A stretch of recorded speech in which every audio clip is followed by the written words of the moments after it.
भगवान की जो व्रत की कथा, शिवरात्रि व्रत, जिसके द्वारा व्याध को भगवान की कृपा से निषाद राजभोग का राज प्राप्त हुआ, पद प्राप्त हुआ।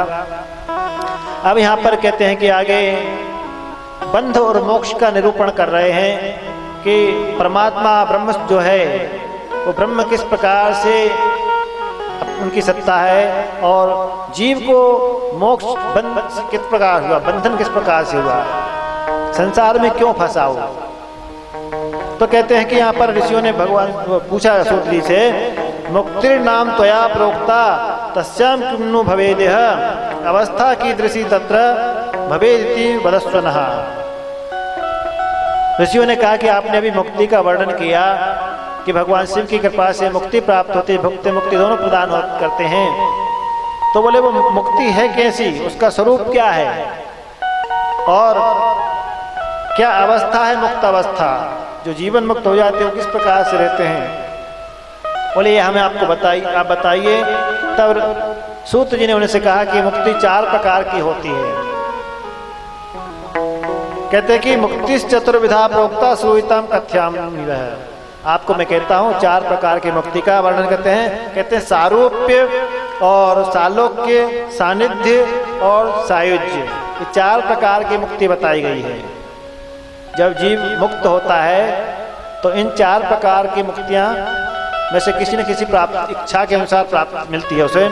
जैसे मान लो कोई भगवान का भक्त है और वह भगवान की उपासना करता है, आराधना करता है, भक्ति करता है, किस भाव से, बोले कि भगवान का स्वरूप प्राप्त होने के लिए। सारूप्य माने जब वो मुक्त होता तो भगवान उसे भी चतुर्भुज रूप प्रदान करते हैं। जैसे भगवान नारायण स्वयं चतुर्भुज हैं, ऐसे उस जीव को भी चतुर्भुज रूप प्रदान करते हैं, चाहे वो पहले किसी शरीर में हो।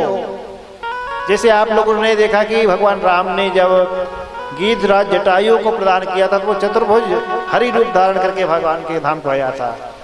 हरिपुर गयो परम बड़भागी, तो भगवान के धाम को भगवान ने अपना स्वरूप प्रदान करके पहुंचाया था। ये सारूप्य मुक्ति माने भगवान का स्वरूप ही प्राप्त हो जाता है उसे। वो स्वयं भी जैसी आकृति प्रकृति भगवान की होती है, चतुर्भुज रूप होता है, पीताम्बर आदि सब उसे प्रदान करते हैं। दूसरे प्रकार की कहते हैं मुक्ति जो है सालोक्य होती है। जो भक्त, जो साधक भगवान के धाम को प्राप्त करने के लिए, भगवान के लोक की प्राप्ति करने की इच्छा से उपासना करता है कि मैं भगवान के लोक में जाऊंगा, कैलाश में या वैकुंठ में जहाँ भगवान के धाम की इच्छा करने वाला है, उन लोगों की प्राप्ति करने के उद्देश्य जो किया जाता है और फिर जो मुक्ति मिलती है उसे वह सालोक्य कहलाती है। इस प्रकार से सालों की मुक्ति बताई दूसरे प्रकार की। और तीसरी कहते हैं कि सानिध्य, भगवान का जो है सानिध्य, सामीप्य कहते हैं कि हमेशा भगवान का परिकर बनकर रहने का भाव लेकर जो उपासना करता है कि मैं भगवान का परिकर, जैसे जय विजय आदि भगवान के पार्षद हैं। तो ये भी पहले जो है मुख्य प्रसंग दूसरा भागवत के अनुसार, जय विजय पहले भगवान के जो पार्षद हुए, जो गजेंद्र और ग्राह है, इनके पुराणों में इस प्रकार से कथा आती है, वो दोनों ही बाद में जय विजय हुए थे। संकेत में बता दिया, कथा विस्तार नहीं कहेंगे। तो इस प्रकार से कहते हैं कि भगवान का सामीप्य पाने के लिए उद्देश्य जो उपासना करते हैं उन्हें भगवान का जो सानिध्य प्राप्त होता है वो तीसरे कोटि की मुक्ति कहलाती है। और सायुज्य चौथी प्रकार की मुक्ति होती है, भगवान से जुड़ जाता है, उसका संबंध रहता है, नित्य संबंध भगवान के साथ बना लेता है। इन 4 मुक्तियों के अलावा एक 5वीं मुक्ति भी कहलाती है और वो कैवल्य कहलाती है। कहते हैं कि इस प्रकार से 5वीं मुक्ति जो है कैवल्य आख्या पंचमी च दुर्लभा सर्वथा निर्णाम। कैवल्य मुक्ति जो है पंचम मुक्ति वो है, वो कहते हैं कि मनुष्यों के लिए अति दुर्लभ है। रामायण संकेत है अति दुर्लभ कैवल्य परम पद संकेत किया है। तो वो कैवल्य पद जो है वो अति दुर्लभ माना जाता है। 4 मुक्तियों की सभी ऊपर स्थान है। इस प्रकार कहते हैं कि जो भगवान की आराधना करता है उसे 4 प्रकार की 5 प्रकार की मुक्ति प्राप्त होती है। और परमात्मा जो ब्रह्म स्वरूप है वो सत्य स्वरूप है। सत्यम ज्ञानम अनंतम च सच्चिदानंद संगीतम, माने परमात्मा को निर्गुण निराकार ब्रह्म को जो है सच्चिदानंद स्वरूप कहा गया। सत्य रूप है, सत्यम ज्ञानम अनंतम, माने जो सत्य रूप है, ज्ञान स्वरूप है और अनंत है, जिसका कोई आदि अंत नहीं। सत का मतलब है तीनों काल में जो विद्यमान रहे, माने भूतकाल, भविष्यकाल, वर्तमान, तीनों कालों में जो है सदा सर्वदा एक सा रहे। त्रिकालावाधित्वम सत्यत्वम, मान जिसका किसी काल में बाध ना हो, वो परमात्मा सच्चिरूप, इसलिए उन्हें सच्चिदानंद बोलते हैं। कहते हैं सच्चिदानंद संगीतम। वो निर्गुण भी है, कहते हैं कि निर्गुण निरुपाधिश्च अव्यय शुद्धो निरंजनः।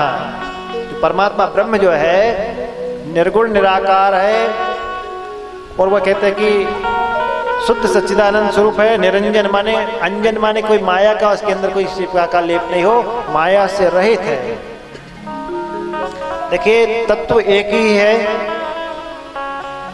परमात्मा, उसे ब्रह्म कह लीजिए, परमात्मा कह लीजिए, भगवान कह लीजिए, तत्व एक ही है। भागवत में कहा गया है कि वदन्ति तत्तत्वस् तत्त्वम् यज्ञान अद्वयम् ब्रह्मेति परमात्मेति भगवान इति गीते। कहते कि उसी परमात्मा को जो है तत्ववेत्ता लोग, ज्ञानी महापुरुष जो है भगवान ब्रह्म भी कहते हैं, परमात्मा भी कहते हैं और भगवान भी कहते हैं। उसको आप हमें एक उदाहरण से बताएं कि जैसे आप लोग के घर में बिजली है, जो लाइट यहाँ भी जल रही है, ये कहाँ से आई?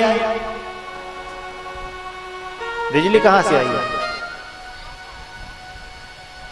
पावर हाउस आई।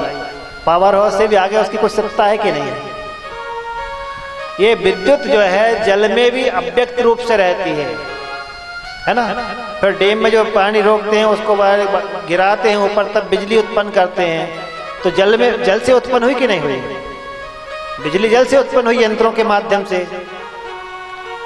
तो उस जल से बिजली उत्पन्न हुई, लेकिन जल में उसको, आप जल को स्नान करेंगे तो आपको करंट नहीं लगता जल में जाने से, लेकिन उसी जल से बिजली उत्पन्न हो रही है।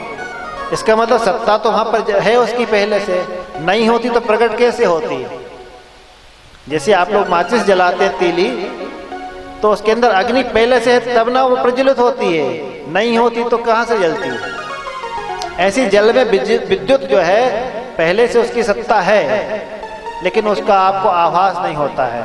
वो निर्गुण निराकार रूप में वहां पर रहती है विद्युत, माने वहां पर उसमें गुण भी नहीं है, माने आपको शॉर्ट मारने वाला काम भी नहीं है, उसमें करंट भी नहीं लगता है, और ना वो दिखाई देती है, आकार भी नहीं है उसका वहां पर कोई प्रकार का, लेकिन अव्यक्त रूप से वहां पर निर्गुण निराकार रूप से विद्युत रहती जल में। वही जब यंत्रों के माध्यम से विद्युत उत्पन्न हो जाती है, करंट आ जाता, बड़ी बड़ी मशीनों, ट्रांसफार्मर आदि के माध्यम से, वो बड़ी तार के माध्यम से आपके घर तक आ जाती है, तब उसमें वो क्या है कि गुण आ जाता है, करंट आ जाता है यंत्रों के माध्यम से। फिर उसको स्पर्श करेंगे तो शॉर्ट मारती है, झटका लगता है। अब वहां पर उसमें गुण आ गया, लेकिन अभी दिखाई नहीं दे रही। वो सगुण तो हो गई बिजली वहां पर, लेकिन अभी दिखाई नहीं दे रही है। जब कोई प्रकारांतर से प्रक्रिया के माध्यम से आपके घर आ गई, लाइट जल जाती है, तो दूर से दिख जाता है हाँ बिजली आ गई, वो उसका सगुण साकार रूप हो गया। उसमें वहां पर गुण भी है, माने वो करंट भी मारेगी और दिख भी रही है प्रकाश के रूप में। तो ऐसे ये तो उदाहरण हुआ। परमात्मा जो है वो निर्गुण निराकार ब्रह्म ही जो है, अव्यक्त रूप से, जब तक उनका कोई गुण नहीं है, कोई रूप नहीं है, तब तक वो निर्गुण निराकार कहलाते हैं अव्यक्त रूप से। जब वही परमात्मा जो है गुणों को धारण कर लेते हैं, तो कहते हैं कि वो परमात्मा, उनकी संज्ञा परमात्मा हो जाती है। रूप तो नहीं हुआ, इसलिए शिवलिंग जो है भगवान का अव्यक्त रूप है, प्रतीक रूप में है। लिंग शब्द का अर्थ यही, हमने एक दिन पहले भी आपको बताया था कि लीनम अर्थम गमयति बोधयति सलिंगः, माने जो अव्यक्त अर्थ को बोध कराए, जो लीन अर्थ है, माने अब तक व्यक्त नहीं अर्थ है, उसको प्रकट करे, वो लिंग है, चिन्ह माने। तो ये शिवलिंग जो उपासना है, जो है निर्गुण साकार, जो साकार परमात्मा की नहीं, निर्गुण साकार की है उपासना। लेकिन जो आप शिव जी के जटाजूढ़धारी स्वरूप देखते हैं, कर्पूर गौरव करुणावतारम करके भगवान की पूजा करते हैं, विग्रह को पूजन करते हैं, वो सगुण साकार भगवान का स्वरूप है। तो ऐसे परमात्मा जो है निर्गुण निराकार भी वही है, सगुण साकार भी वही है, और सगुण निराकार भी वही है। तत्व एक ही है, उसमें किसी प्रकार का कोई भेद नहीं है। जैसे उदाहरण एक और समझ लें आप कि आप घरों में, फ्रिज सबके घरों में होगा, आप तो आजकल सबके घरों में होते हैं प्राय फ्रिज, और बर्फ बना लेते हैं, पानी रख देते हैं जमा करने के लिए, तो वो क्या हो जाता है, बर्फ बन जाता है। पहले वो पानी था, आपने उसे फ्रिज में रख दिया, प्रक्रिया विशेष से वही क्या है कि सगुण साकार हो जाता है। माने उसके आप उठा लेते हैं टुकड़े को, बर्फ को, पानी को तो आप उठा नहीं सकते हाथ में, लेकिन उस बर्फ के टुकड़े को आप उठा लेते हैं हाथ में, वो सगुण साकार उसका रूप हो जाता है। तो ऐसे परमात्मा को जो है यहाँ पर जो है कहते हैं कि परमात्मा सत्यम ज्ञानम अनंत में सच्चिदानंद संगीतम, परमात्मा जो है वही जो है सच्चिदानंद स्वरूप है। उन्हीं को जो है योगी लोग जो ज्ञान मार्गी होते हैं वो निर्गुण निराकार के रूप में परमात्मा को मानते हैं। ज्ञान मार्गी लोग कि परमात्मा सर्वव्याप्त है, कण कण में परमात्मा है, सर्वव्यापी। और जो योगी जन होते हैं, उपासना करने वाले, भगवान का ध्यान करते हैं, वो अपने हृदय में ध्यान करते हैं परमात्मा निर्गुण साकार का, और भगवान वही परमात्मा जो है भक्तों को आनंद प्रदान करने के लिए सगुण साकार होकर के और भक्तों को आनंद प्रदान करते हैं। भगवान अपने कार्य करने के लिए, सृष्टि आदि कार्य करने के लिए प्रकट नहीं होते हैं, वो तो उनके संकल्प से भी हो सकता है। परमात्मा के संकल्प मात्र से जो है सृष्टि हो जाती है, लेकिन भगवान का अवतार क्यों होता है? थोड़े से अवतार के संदर्भ में चर्चा कर लें कि भगवान का अवतार, जैसे गीता में भगवान ने कहा है कि यदा यदा ही धर्मस्य ग्लानिर्भवति भारत अभ्युत्थानम धर्मस्य तदात्मानं सृजाम्यहम्। क्यों? बोले परित्राणाय साधूनां विनाशाय च दुष्कृताम, और धर्म संस्थापनार्थाय संभवामि युगे युगे। ये दो श्लोकों में भगवान ने अपना अवतार का प्रयोजन बताया है कि जब जब कोई बात मानस में कहा है, जब जब होए धर्म के हानि बाण ही असुर अधम अभिमानी। जब जब होई धर्म की हानि बाण ही असुर अधम अभिमानी। तब तब धरे प्रभु बेबुध शरीरा, हरहि कृपा निधि सज्जन पीरा। हरहि कृपा निधि सज्जन पीरा। हरहि कृपा निधि सज्जन पीरा। तो जब जब धर्म की हानि होती है और अधर्म का बढ़ाव होता है, यदा यदा धर्मस्य का विभाव यहाँ लिया, तुलसीदास जी ने लिया है, उस समय कहते हैं भगवान जो है प्रकट होते, तब तब धरि प्रभु विविध शरीरा, हरे कृपा निधि सज्जन पीरा। तो सज्जनों का पालन करना, दुष्टों का संहार करना, परित्राणाय साधूनां विनाशाय दुष्कृताम, ये भगवान के कार्य प्रयोजन है यहाँ बताए, और धर्म की स्थापना। लेकिन ये कार्य तो भगवान अपने संकल्प शक्ति के द्वारा कर सकते वैसे तो, अथवा मानो सत्पुरुषों की रक्षा करना हो, परित्राणाय साधूनां, तो ये काम तो भगवान सत्पुरुषों की रक्षा, भक्तों की रक्षा तो हनुमान जी के द्वारा भी करवा सकते हैं। क्योंकि भगवान हनुमान जी का कार्य क्या है? साधु संत के तुम रखवारे, असुर निकंदन राम दुलारे। तो सत्पुरुषों की रक्षा करना का काम तो हनुमान जी के द्वारा भी करवा सकते हैं भगवान। स्वयं अवतार क्यों लिया? दुष्टों का संहार यदि करना है, मान लो परित्राणाय साधूनां विनाशाय दुष्कृताम कहा, तो दुष्टों का विनाश यदि करना है तो वो काम तो भगवान लक्ष्मण जी के द्वारा भी करवा सकते थे। क्योंकि भगवान ने स्वयं कहा कि जगमो सखा निशाचर जेते, लक्ष्मण हनई निमिषम तेते। संसार में जितने भी असुर राक्षस हैं, लक्ष्मण के अंदर वो सामर्थ्य है कि निमिष माने पलक को झपकने जितना समय लगता है, उतने समय में ही लक्ष्मण जी सब असुरों को बराबर कर सकते, भस्म कर सकते हैं। फिर भगवान का अवतार क्यों हुआ? कोई कहे कि धर्म की स्थापना के लिए, धर्म संस्थापना कहा ना, तो धर्म का स्थापना, धर्म की संस्थापना तो भगवान भरत जी के द्वारा भी करवा सकते हैं। जो ना हो तो जग जन्म भरत को, सकल धरणी धुरी धर्म धरत को।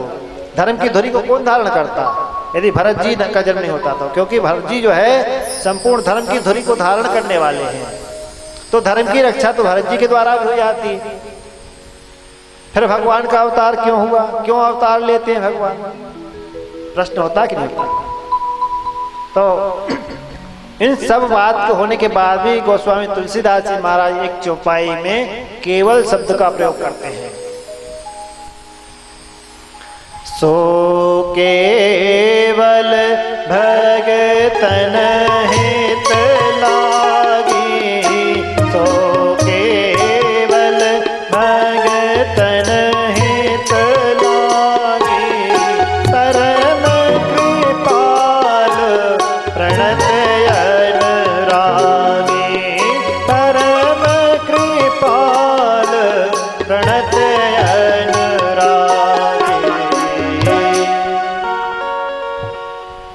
सो केवल भगतन हित लागी। भगवान जो है भक्तों के हित के लिए, उन्हें आनंद प्रदान करने के लिए रामकृष्ण आदि अवतार लेकर के भक्तों को अपनी लीला के द्वारा आनंदित करने के लिए, उनकी कामनाओं को पूर्ण करने के लिए भगवान आते हैं। सो केवल भगतन हित लागी, ऐसे परमात्मा है। तो जो है बात परमात्मा के सगुण साकार निर्गुण निराकार के ऊपर चल रही थी, तो परमात्मा वही जो निर्गुण निराकार जो है भक्तों के प्रेम के कारण सगुण साकार होकर के लीला करते हैं। तो इस प्रकार से भगवान की ब्रह्म का स्वरूप का वर्णन कर रहे हैं कि वो परमात्मा जो है निर्गुण निराकार ब्रह्म, उसको वाणी के द्वारा,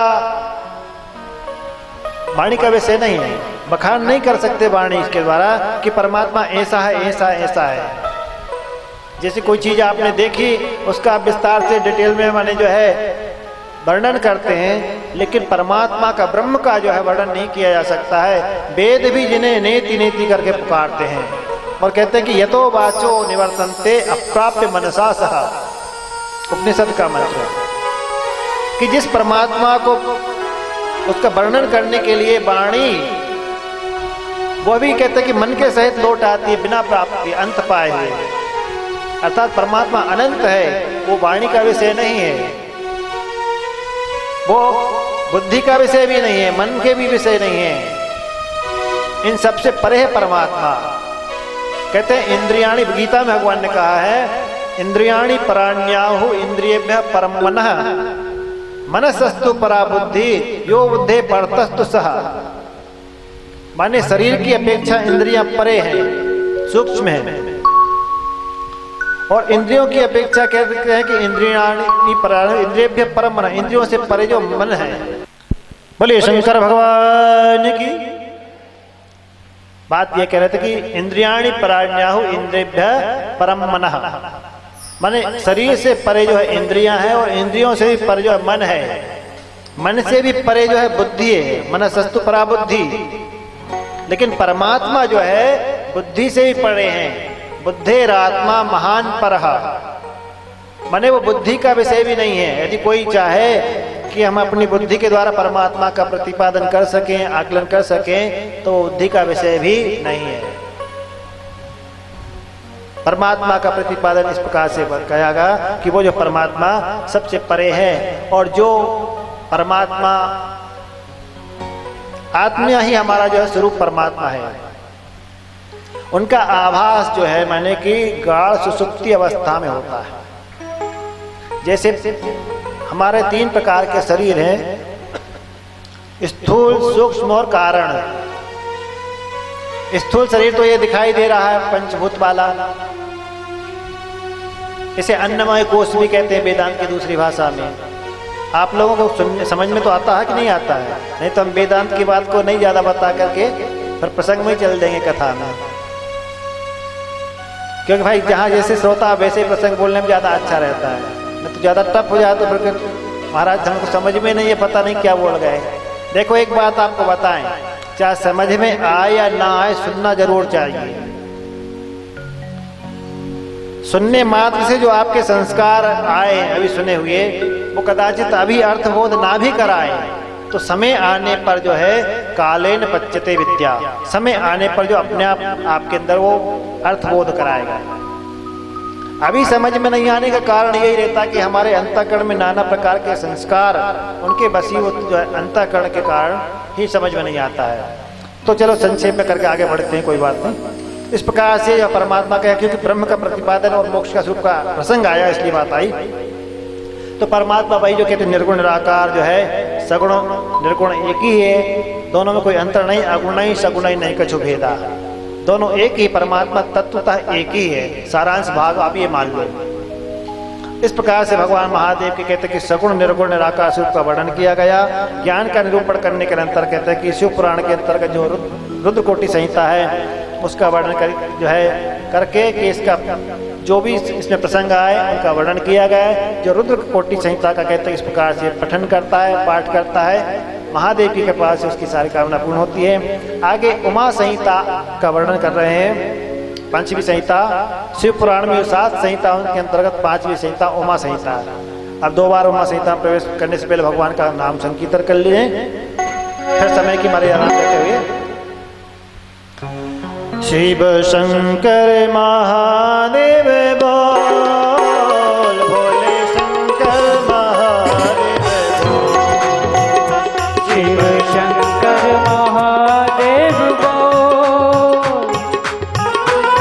महादेव बोल, शिव शंकर महादेव बोल, भोले शंकर महादेव बोल, शिव शंकर महादेव बोल, भोले शंकर महादेव बोल, शिव बोल शिव बोल शिव बोल शिव बोल, ओ शिव बोल शिव बोल शिव बोल शिव बोल, शिव बोल शिव बोल शिव बोल शिव बोल, शिव बोल शिव बोल शिव बोल शिव बोल, शिव बोल शिव बोल शिव बोल शिव बोल, ओ शिव बोल शिव बोल शिव बोल शिव बोल, शिव बोल शिव बोल शिव बोल शिव बोल, ओ शिव बोल शिव बोल शिव बोल शिव बोल, शिव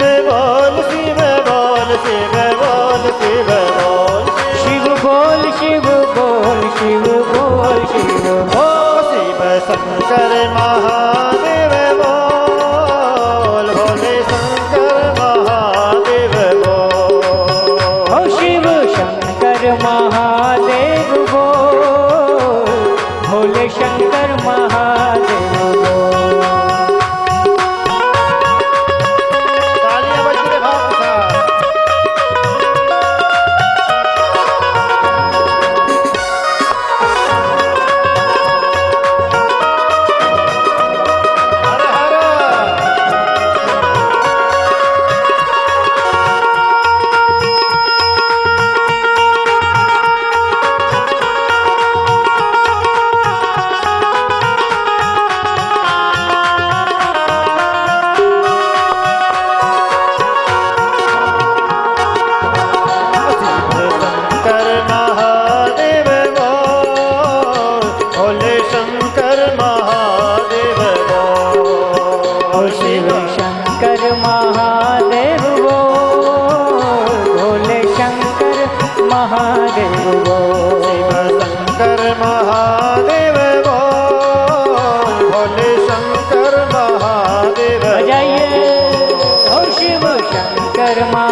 बोल शिव बोल शिव बोल शिव बोल शिव बोल शिव बोल शिव बोल शिव बोल शिव बोल शिव बोल शिव बोल शिव बोल शिव बोल शिव बोल शिव बोल शिव बोल शिव बोल शिव बोल शिव बोल शिव बोल बोल शिव बोल शिव बोल शिव बोल शिव शंकर महादेव बोल भोले शंकर महादेव बोल शिव शिव शंकर महादेव बोल भोले शंकर महादेव बोल भोले शंकर महादेव बोल भोले भोले शंकर महादेव बोल भोले शंकर महादेव बोल भोले शंकर भोले शंकर महादेव बोल भोले शंकर महादेव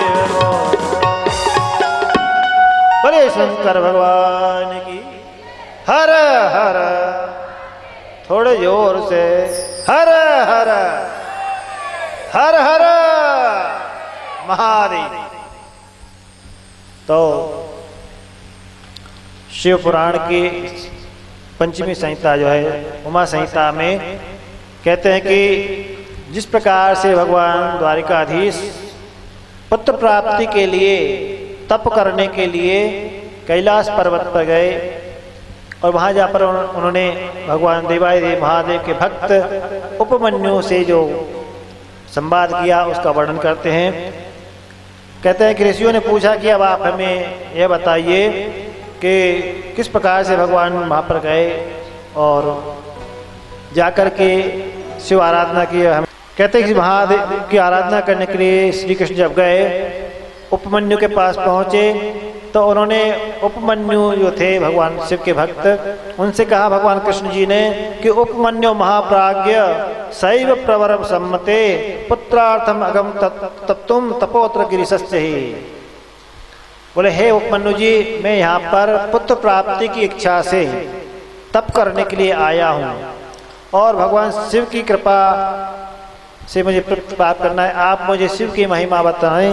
ब्रूहि शंकर से महात्म्यम, आप शिव की महिमा का मुझे बोले बताइए, कथन कीजिए जिसको सुनने से कहते हैं कि भक्तियुक्त होकर के मैं तप करूं।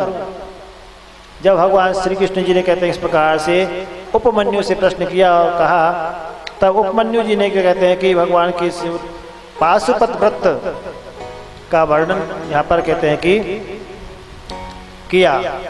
अब जो आजकल माताएं जो पशुपति व्रत करती हैं वो पशुपति व्रत यहाँ नहीं कहना समझना, ये इसका जिस प्रकार से करे जो विधि, हम आलोचना की बात नहीं कर रहे हैं। अच्छा करना चाहिए कि अपने परमात्मा को जिस प्रकार से भी आराधना कर रहे हैं बहुत अच्छी बात है। और माताओं की जो इस प्रकार से प्रवृत्ति हुई से उपासना में, इसके लिए प्रदीप मिश्रा जी ने बहुत अच्छा कार्य किया है कि किसी प्रकार से ही सही, भले कामना के सहित ही सही, कम से कम शिवालयों में जाना आना तो शुरू हो गया, सनातन से लोग जुड़ तो गए हैं,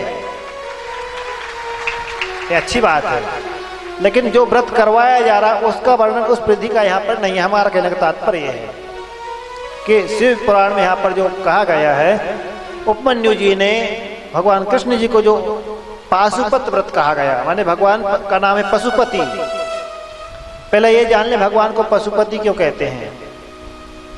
हर एक नाम का अपना अर्थ होता है। हमारे यहाँ सनातन धर्म में जितने नाम दिए जाते हैं आजकल, इंटू पिंटू चिंटू जो नाम रखते हैं उनको छोड़ दो, ये निरर्थक नाम है, इनका कोई अर्थ नहीं है। लेकिन जो सही रूप से जैसे हम रामकृष्ण आदि नाम रखते हैं, जो अच्छे भगवान नाम संबंध से रखना चाहिए। जैसे आपने भागवत में सुना होगा कि अजामिल ने अपने छोटे पुत्र का नाम मुनियों ऋषियों के कहने से जो नारायण रखा था, तो अंतिम समय में पुत्र के निमित्त ही सही मुख से नारायण नाम निकला था तो वो यम यातना से बच गया था।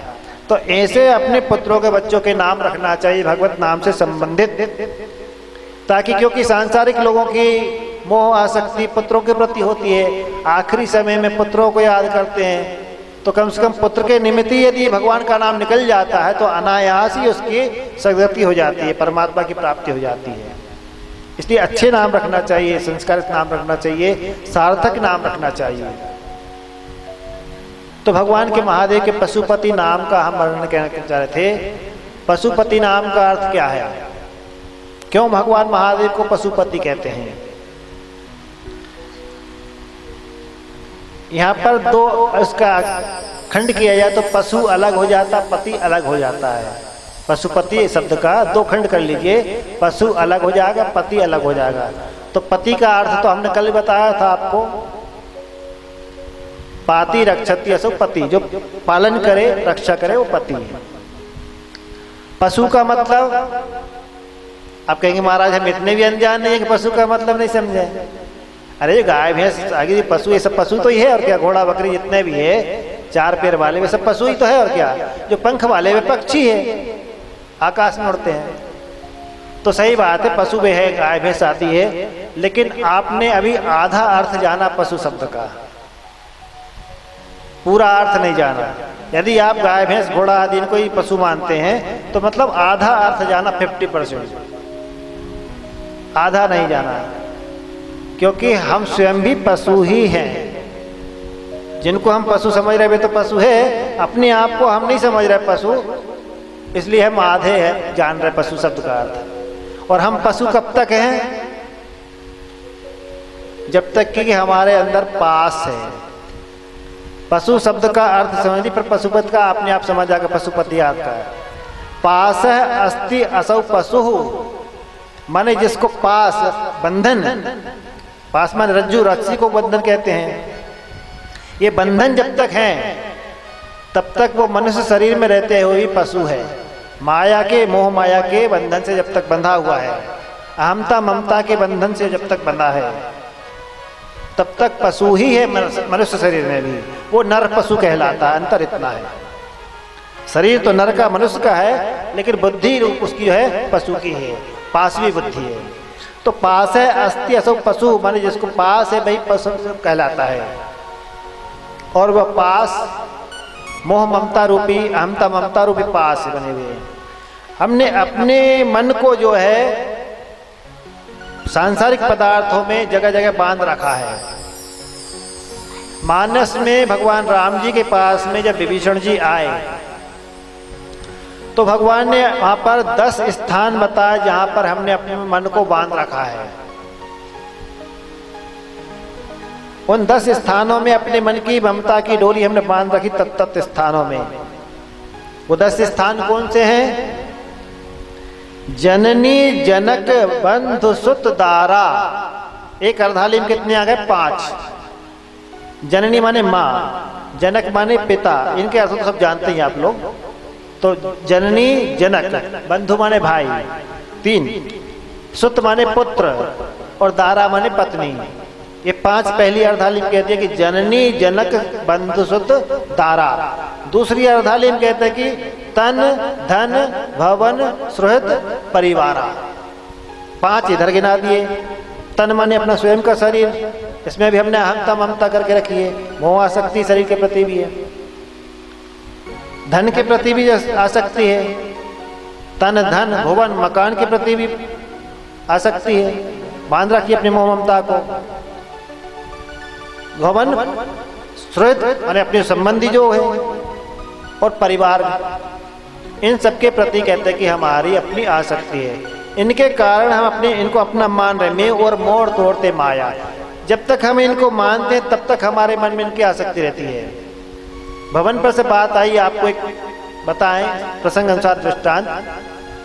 ये कहते हैं कि एक बार कोई सेठ था, नगर सेठ, उसके मकान कई थे नगर में, और वो मकानों का विक्रय भी करते थे। अब कहते हैं कि एक बार एक मकान में और सेठ के एक मकान में आग लग गई, जलने लगा वो मकान। तो वो सेठ ने देखा, चीखने पुकारने लगा लोगों से, अरे बचाओ बचाओ, मेरा मकान जल रहा है, जल्दी से आग बुझाओ। इस प्रकार से लोगों को पुकारा, चिल्ला रहा। तब तक उसका कोई परिचित व्यक्ति आया, उसने कहा कि अरे ये तो आप तुम्हारे बेटे ने बेच चुका है, क्योंकि वो बेचते थे मकान बना बना करके, बिल्डर रहा। बोले ये तो बिक चुका है, इसका सौदा हो गया। तो वो सेठ जो था बिल्कुल रिलीफ, साइलेंट, हाँ कोई बात नहीं, अब जल जाए भले। क्यों? क्योंकि सौदा होगा, हमने तो नोट ले लिया है, अब अपना रहा नहीं है, अब भले जल जाए। जब तक अपना मान रहा था तब तक रो रहा था कि मेरा जल रहा, मेरा जल रहा, बचाओ। साथ ही व्यक्ति ने कह दिया कि तो बिक चुका है, तुम्हारे बेटे ने बेच दिया है, अब वो चुप हो गया। तब तक कहते हैं कि वो उसका बेटा दौड़ा दौड़ा आया, उसको समाचार मिल गया था घर में आग लग गई है। पिता तो आराम से खड़े ही थे निश्चिंत होकर के कि नोट गिरा ही लिए, कोई बात नहीं, नो टेंशन। अब तब तक बेटा आया पीछे से दौड़ता दौड़ता, उसने पिता से कहा क्यों चुपचाप यहाँ क्यों खड़े हो? बोले आग क्यों नहीं बुझवा रहे हो? बोले अब क्या अपना तो बिक गया है। अरे नहीं बिका नहीं, अभी तो सौदा बात चल ही रही थी, बोले कि फाइनल नहीं हुआ है। वो फिर सिर पीटने लगा क्योंकि अब फिर अपना हो गया। तो जहां हमने अपने मोह ममता, जिसको हमने अपना मान रखा है, उसी को लेकर के हम सुखी दुखी होते हैं, मोहित होते हैं। तो अपनी ममता को हमने इस प्रकार से 10 जगह पर बांट रखा है। इन सब की जगह की ममता को भगवान कहते हैं राम जी कि जननी जनक बंधु सुत दारा, जननी जनक बंधु सुत दारा, तन धन भवन सोहित परिवारा, सबके ममता तागे बटोरी, सबके ममता तागे बटोरी, मम पद बनहि भान वर डोरी, मम पद मनहि भान वर डोरी, हाँ मम पद मनहि भान वर डोरी। भगवान कहते हैं कि सबके ममता ताग बटोरी, जहां जहां 10 जगहों में तुमने अपनी ममता को बांध रखा है ना, बांट रखा है, अपने ममता के धागे सब जगह बांध रखे हैं, उनकी ममता को बोले सबके धागे को इकट्ठा कर लो। सबके ममता ताग बने धागे डोरे बांट इकट्ठे करके रस्सी बना लो। जैसे एक कोई रस्सी होती है आपने सामने बांध रखी है, इसमें कितने तंतु होंगे, अलग अलग बहुत सारे तंतु धागा होंगे। यदि एक धागा को बांध दिया जाता तो यहाँ पर कोई भी रोक नहीं सकता था, टूट जाता हो। तो उन्हीं बहुत सारे तंतुओं के रस्सी बना ली तो वो मजबूत रस्सी को बड़ा भार भी आप उससे उठा सकते हैं। तो ऐसे भगवान कहते हैं कि सबके ममता ताग बटोरी, और बांधना कहा? बोले मम पद मन ही बांध बटोरी। तुम अपने मन की जो है ममता को मेरे चरणों में लगा दो तो तुम्हारा उद्धार हो जाएगा। तो बंधन की बात जहाँ चल रही थी कि बंधन यही है, मैं और मोर तो अते माया। जीव को बंधन और कोई नहीं है, किसी ने बांधा नहीं है, अपने आप हम बंध गए। सो माया बस स्वयं गोसाई, बदम कीर मरकट के नाई। अब उस बंधन को छोड़ने के लिए कहते हैं कि श्रुति बहुत वर्णन किया गया है, श्रुति पुराण बहु कहे उपाय, लेकिन छूटना अधिक अधिक अरझाई।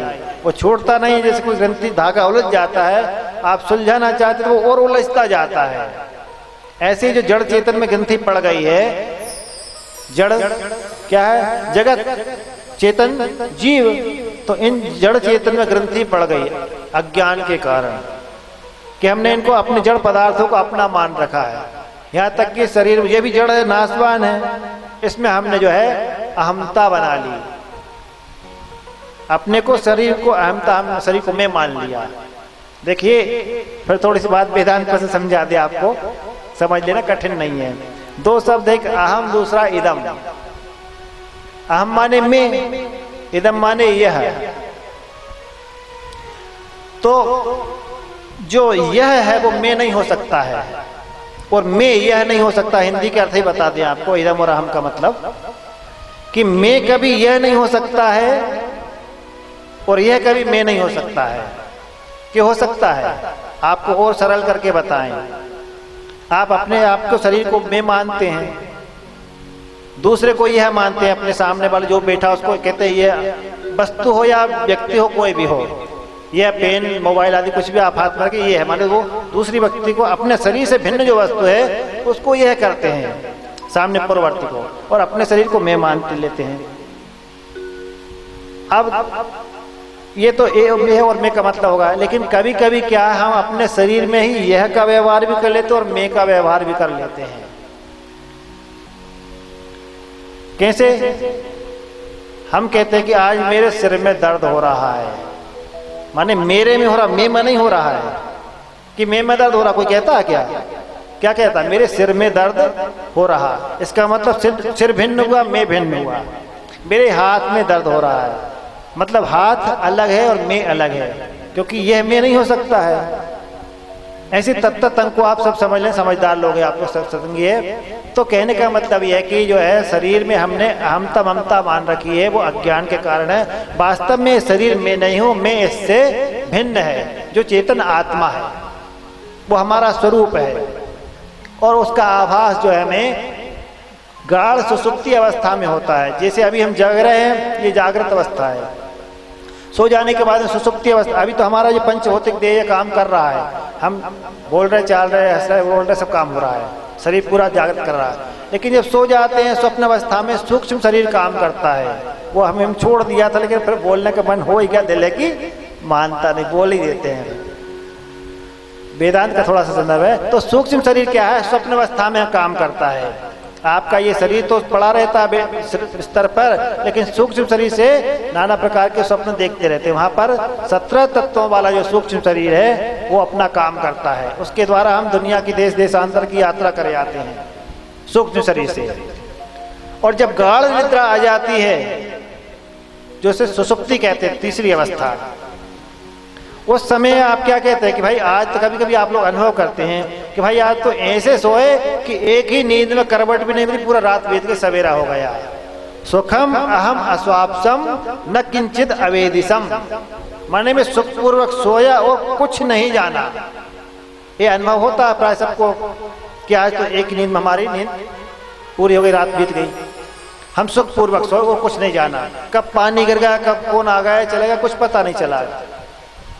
तो आपने जो अनुभव किया कि मैं सुखपूर्वक सोया और कुछ नहीं जाना, जो कुछ नहीं जानने का जिसने अनुभव किया, मानो वही आपका आत्मा है, आपका वास्तविक स्वरूप है। लेकिन वो वहां पर अविद्या युक्त है कारण शरीर में, इसलिए बाद में जागने के बाद पुनः माया में जाते हैं, शरीर में आत्म सुधार। जब ज्ञानी को बोध हो जाता तो ज्ञानी फिर शरीर में अहमता ममता से ऊपर उठ जाते हैं। जो ज्ञानी महापुरुष होते, ब्रह्मदृष्टा होते हैं, वो मुक्त माने जाते हैं, वो जीवन मुक्त हो जाते हैं। देह में रहते हुए भी वो देह से परे होते हैं। खैर आप वेदांत के संदर्भ बहुत बोल लिए, आगे कथा को विस्तार को करें। यहाँ चूंकि बंध मोक्ष का प्रकरण चल रहा था, ऋषियों ने पूछा था कि ब्रह्म का स्वरूप क्या है, बंध क्या है, जीव को कैसे बंधन पड़ा है, तो उसका व्याख्या प्रसंग अनुसार किए हैं। यहाँ पर भगवान कृष्ण जी ने जो है उपमन्यु जी से पूछा कि आप मुझे बताएं पद प्राप्ति का वर्णन। तब उपमन्यु जी ने उन्हें पाशुपत व्रत का वर्णन किया कि पाशुपत व्रत का मतलब कहा जिसे कि वो 1 वर्ष के लिए भी किया जाता, महीने के लिए, जैसा संकल्प कर ले हमारे व्रतधारी जो है साधक, 1 वर्ष के लिए, 6 महीने के लिए, महीने के लिए, 15 दिन या 1 दिन के लिए भी किया जाए जो अनुष्ठान, वो पाशुपत व्रत। उसमें जो है क्या कि माने कि साधक पाशुपत व्रत में जो है स्थित साधक शरीर में भस्म आदि रमा करके, वो कहते हैं एक प्रकार से निवृत्ति मार्ग की दीक्षा है। वो शिव स्वरूप होकर के कहते हैं कि उसे रहे और पाशुपत व्रत का पालन करे, शरीर में भस्म धारण करे, रुद्राक्ष धारण करे, और इस प्रकार से कहते हैं कि व्रतों का पालन करते हुए शिव की आराधना करता है, वो पाशुपत व्रत कहलाता है। उस पाशुपत व्रत को कहते हैं कि भगवान महादेव की उपासना करने के लिए उपमन्यु जी ने भगवान श्री कृष्ण को वर्णन किया। भगवान श्री कृष्ण जी ने उपमन्यु से शिव भक्ति का उपदेश भी प्राप्त करना चाहा कि आप मुझे शिव की भक्ति का उपदेश करें। तब कहते हैं कि उपमन्यु ने भगवान श्री कृष्ण से कहा कि मैं आपको भगवान शिव की उपासना का बताता हूँ, जिसके द्वारा बोले कि संपूर्ण कामनाएं पूर्ण हो जाती है। ये भगवान आराधतः प्राप्ता हृत काम एव ही तांस्तान भक्तास प्रवक्ष्यामि शृणु तुम भाई यद्वदः। बोले जो जो कामना होती है बोले मैं पूर्ण होती है, उन पूर्ण कामनाओं को किस किस द्वारा फल के द्वारा प्राप्ति होती है मैं करना बताता हूँ। कहते हैं कि उस प्रकार से उपमन्यु जी ने उन्हें कहा कि भगवान से कहा कि आप जो है पुत्र प्राप्ति के लिए शिव की आराधना करेंगे। भगवान कृष्ण जी ने उपमन्यु के उपदेश अनुसार शिव की आराधना की, पाशुपत व्रत का आचरण किया। स्वयं भी वहाँ पर भगवान कृष्ण जी ने भस्म आदि धारण करके और जो पाशुपत व्रत का नियम बताए उनको अनुसार उन्होंने शिव की आराधना की और भगवान शिव के पंचाक्षर मंत्र का जप किया। कहते हैं कि जपो नाम नमः शिवायते मंत्र राजन इमाम हरे सर्व काम प्रदम दिव्यम मुक्ति मुक्ति प्रदायकम। पंचाक्षर मन का बोले जप किया और भगवान महादेव की इस प्रकार से कहते हैं कि आराधना की। प्रतिदिन कहते हैं कि भगवान महादेव भगवान द्वारकाधीश भगवान शिव की उपासना करते थे और कहते हैं कि उन्होंने 8 दिन तक कहते हैं कि इस प्रकार से आराधना की। और बाद में कहते हैं कि जो पाशुपत व्रत के अंतर्गत 15 महीना तक उन्होंने इस प्रकार से 8-8 प्रहर पूजन की, अष्टयाम पूजन आराधना की। कहते हैं कि इस प्रकार से 15 महीने पूजन करने के बाद में 16वां महीना जब आया, संप्राप्ते षोडशे मासी संतुष्ट परमेश्वर। 16वें महीने में कहते हैं कि जब द्वारकाधीश ने भगवान कृष्ण ने शिव की आराधना की 15 महीने, तो 16वें महीने में कहते हैं भगवान वहाँ पर प्रकट हुए सदाशिव। और उन्होंने कहते हैं कि पार्वती जी के सहित प्रकट होकर के पार्वत्या सहित शंभुर ददौ कृष्णाय दर्शनम। शिव पार्वती दोनों ने भगवान कृष्ण को दर्शन दिया। बोलिए शंकर भगवान की। तो भगवान पार्वती जी के साथ में आए और वहाँ पर श्री कृष्ण को दर्शन दिया और भगवान शिव जी ने से कृष्ण जी ने पुत्र प्राप्ति के लिए वर प्राप्त किया। भगवान महादेव ने कहते हैं कि उन्हें पुत्र प्राप्ति का वरदान दिया। और जो रुक्मिणी जी के पुत्र सांब रहे, सांब जो है जाम्बती के पुत्र कह रहा है, रुक्मिणी जी से तो प्रद्युम्न जी के थे और प्रद्युम्न जी के अतिरिक्त और भी 9 पुत्र थे। प्रत्येक रानी से 10-10 पुत्र हुए थे भगवान कृष्ण के। तो जाम्बती के पुत्र जो थे वो सांब कहलाए। जाम्बान की पुत्री जिनका नाम जाम्बती था, भागवत में आपने सुना होगा। भगवान श्री कृष्ण के एक पुत्र सांब कहलाए। तो कहते कि सांबो नाम महावीर पुत्रस्ते वहिता बलि। भगवान महादेव ने वरदान दिया कृष्ण जी को कि तुम्हारा एक पुत्र बलवान होगा, उसका नाम सांब होगा। और इस प्रकार से कहते हैं कि भगवान महादेव से वरदान प्राप्त किया द्वारकाधीश कृष्ण जी ने। और वहाँ से कहते हैं कि शिव आराधना करने के बाद में भगवान शिव पार्वती की आराधना करके दर्शन करके उनसे वरदान प्राप्त करके भगवान द्वारकाधीश अपने द्वारिका को आए। इस प्रकार से शिव आराधना के द्वारा द्वारकाधीश को भी पुत्र प्राप्ति हुई। उन्होंने भी भगवान देवादिदेव की आराधना की। आगे भगवान शिव की महिमा का वर्णन आएगा, क्योंकि समय की मर्यादा है, 4:30 से 2-4 मिनट आगे भी हो गए हैं। तो आज की कथा को हम लोग यहीं विश्राम करेंगे। कल और परसों 2 दिन की कथा और रही है। परसों की कथा का समिति की ओर से आपको जैसा निर्णय होने के बाद समय मालूम पड़ेगा कि परसों कितने बजे से कथा की जाएगी, क्योंकि समापन में भगवान की कथा तो समाप्त नहीं होती है। हरि अनंत हरि कथा अनंता। लेकिन जो 9 दिवसीय अनुष्ठान हम लोगों का है उसका कल परसों विश्राम दिवस है, सोमवार को 14 तारीख को। तो उस दिन चाहे 12 बजे से 1 बजे से ये सब समिति निर्णय करेगी समय, वो जल्दी कथा का समय आपको प्राप्त होगा, उसके अनुसार कथा होगी। और विश्राम दिवस के बाद में, क्योंकि सब लोगों को ये जो जन यहाँ से आए ता करो पयान भी होना है ना कि होना है, सब जो लोगों को जाना है विदाई होना सबको, तो उस दिन कथा को शीघ्र विश्राम किया जाएगा यथा होगा। कल की कथा तो निर्धारित समय पर होना ही है, 1 बजे से 4:30 बजे तक। तो आप लोग अधिक से अधिक संख्या में आकर के कल और भगवान के जो लीला चरित्र हैं उनका आनंद लेंगे और वह अपने जीवन को कृतार्थ करेंगे। इसी शब्दों के साथ आज की कथा को विश्राम। बोलिए शंकर भगवान की जय। जैसा कि हम लोग प्रतिदिन सामूहिक प्रार्थना करते हैं, सर्वे भवन्तु सुखिनः सर्वे सन्तु निरामयक भावना से प्राणी मात्र के कल्याण के लिए, विश्व कल्याण की भावना से प्रार्थना की जाती है। आप सभी लोग देवादिदेव महादेव का ध्यान करते हुए यही प्रार्थना करेंगे, हे प्रभु सबका कल्याण करें। और जो भाव प्रार्थना में उनका ध्यान करेंगे। हे ईश सब सुखी हो, कोई न हो दुखी, सब हो निरोग भगवन, धन धान्य के भंडारी, सब भद्र भाव देखे, सन्मार्ग के पथिक हो, दुखिया न कोई होवे, सृष्टि में प्राण धारी, हे ईश सुखी हो, कोई न हो दुखारी। श्रीपति संसार सब दुखिया रहे न तो, यह अभिलाषा हम सबकी भगवन पूरी हो। विद्या बुद्धि तेज बल सबके भीतर हो, दूध पूत धन ध्यान से वंचित रहे न को।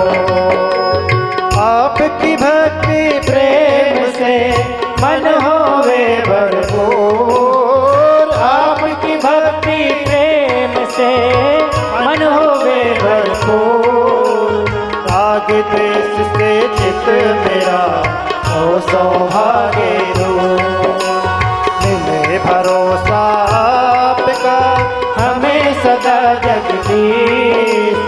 आशा तेरे नाम की बनी रहे ममरी, पाप से हमें बचाइए करके दया दयाल। पाप से हमें बचाइए करके दया दयाल।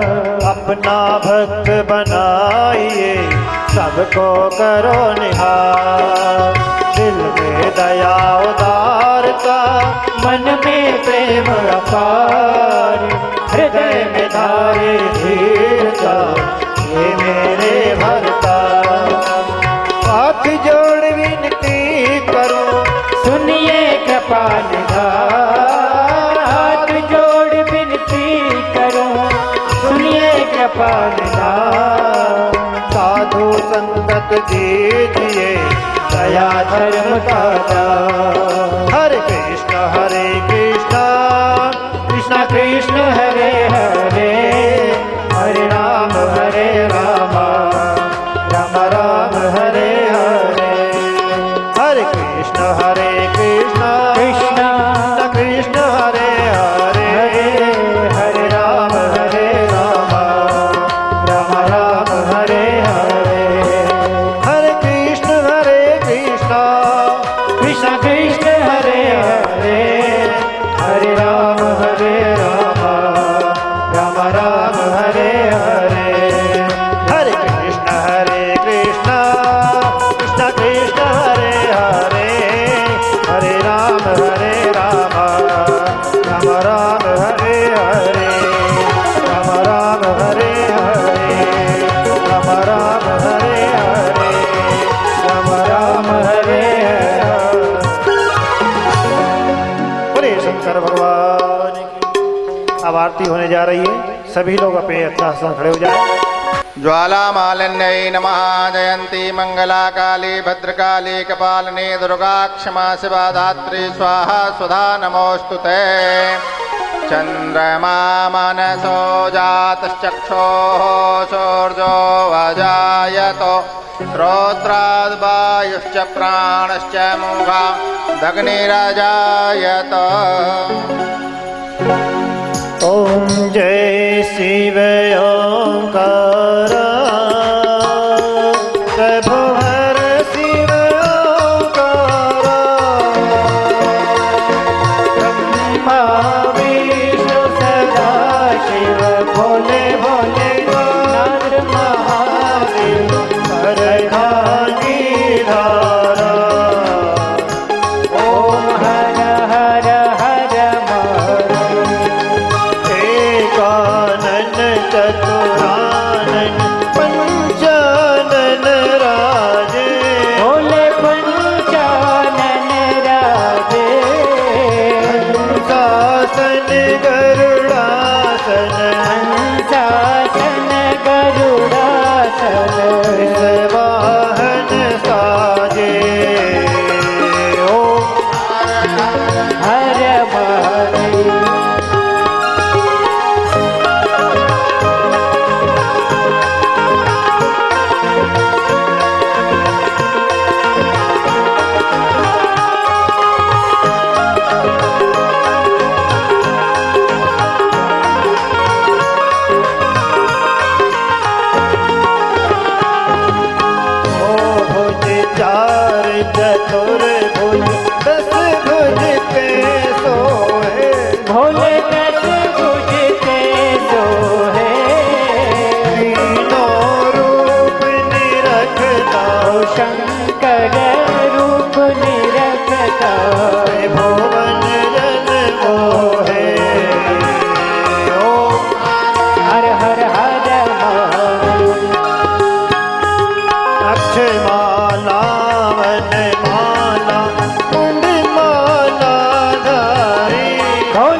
पीतांबर बाघंबर अंगे बोले बाघंबर अंगे सनकादिक गरुड़ादिक सनकादिक गरुड़ादिक भूतादिक संगे ओम हर हर हर महादेव कर माथे चकमंडल चक्र त्रिशूल धरता बोले चक्र त्रिशूल धरता सुख करता दुख हरता सुख करता दुख हरता जग पालन करता ओम हर हर हर महादेव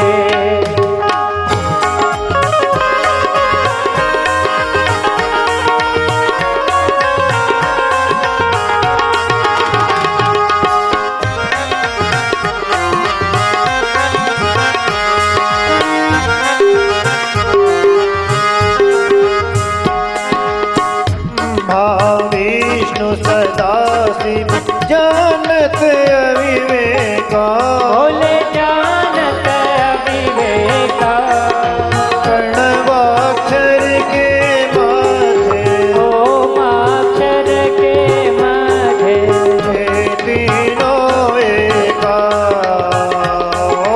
हर हर हर महादेव त्रिगुण स्वामी जी की आरती जो कोई जन गावे बोले जो कोई जन गावे कहत शिवानंद स्वामी जपत हर हर स्वामी वांछित फल पावे ओम हर हर महादेव ओम जय शिव ओंकारा प्रभु हर शिव ओंकारा समभावे सुखभावे भोले भोले नाथ पावे हर नागी रारा ओम हर हर हर महादेव ओम हर हर हर महादेव ओम हर हर हर कर्पूर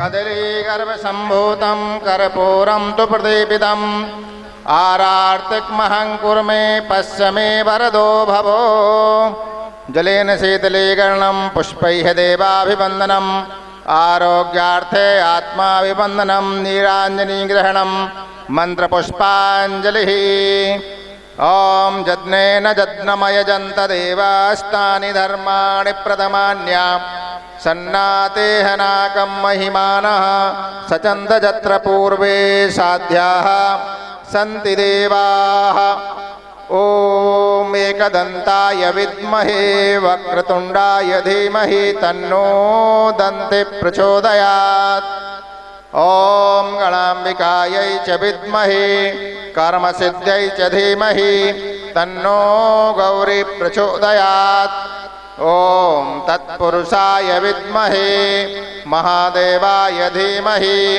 तन्नो रुद्रः प्रचोदयात् नानासुगन्धिपुष्पाणि यथा कालोद्भवानि च पुष्पाञ्जलिर्मया दत्तं गृहाण परमेश्वर श्रीप्राणपुरुषोत्तमाय नमः गौरीशङ्कराभ्यां नमः मण्डपाङ्ग सर्वेभ्यो देवेभ्यो नमः मन्त्रपुष्पाञ्जलिं समर्पयामि।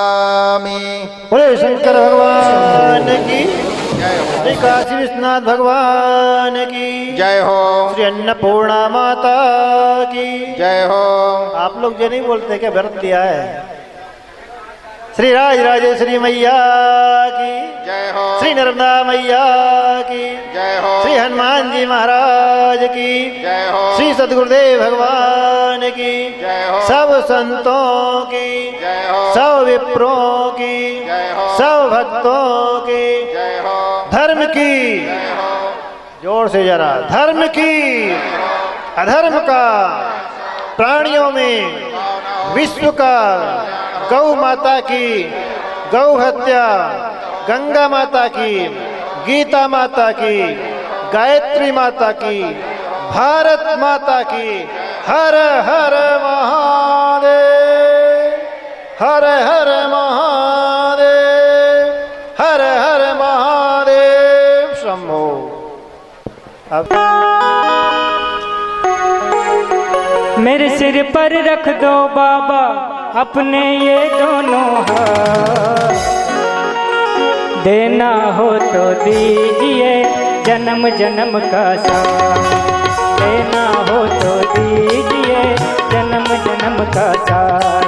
मेरे सिर पर रख दो बाबा अपने ये दोनों हाथ, देना हो तो दीजिए जन्म जन्म का साथ, अरे देना हो तो दीजिए जन्म जन्म का साथ। तेरा एहसान होगा, बड़ा एहसान होगा, तेरा एहसान होगा, बड़ा एहसान होगा।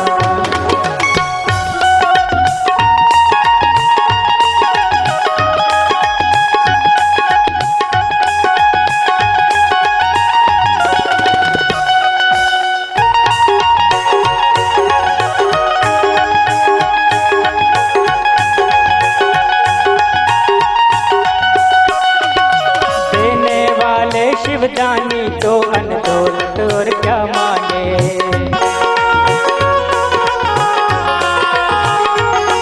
हो देने वाले शिवदानी तो अनधन दौलत क्या मांगे।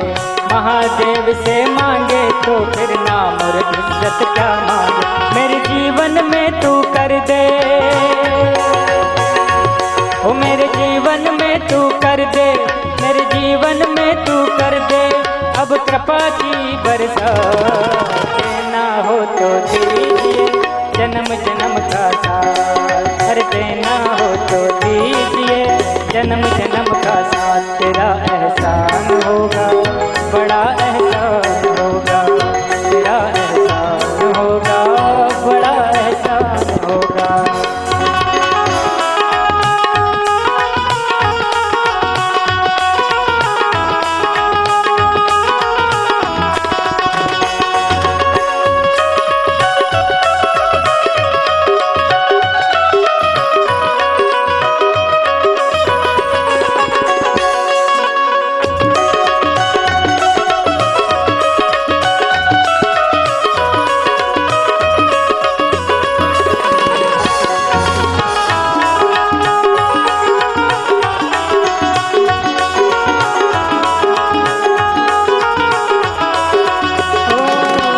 सुलझ रहे हैं गम की धूप में प्यार की छैया कर दे तू,